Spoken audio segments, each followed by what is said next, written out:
बिस्मिल्लाहिर्रहमानिर्रहीम। एक बहुत ही मशहूर व मारूफ दुआ है जो तकरीबन हर नमाजी नमाज के अंदर पढ़ता है और बचपन से हमें नमाज सिखाई जाती है। नमाज के अंदर ये दुआ सिखाई जाती है और एहतिमाम के साथ सिखाई जाती है।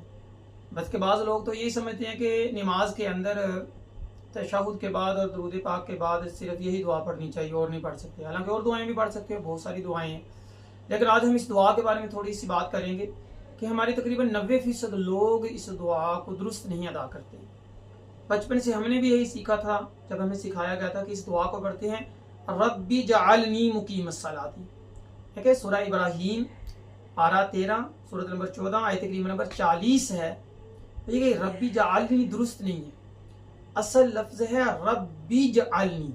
बा की जो जेर के साथ आगे जीम के साथ मिलाया जाएगा, बजेर जीम बिज, रब्बी जअलनी। असल में था ये रब्बी इजअलनी।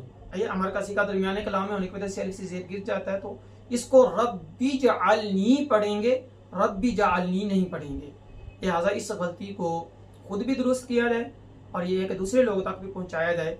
और इंशाअल्लाह अज़ीज़ जिस तक भी हम पहुंचाएंगे ये एक सदका जारिया होगा, वो आगे पहुंचाएगा। क्योंकि इंशाअल्लाह अज़ीज़ हमारी नमाजियों की ये दुआ दुरुस्त होती चली जाएगी। अल्लाह ताला से दुआ है, अल्लाह अमल की तौफीक अता फरमाए। आमीन।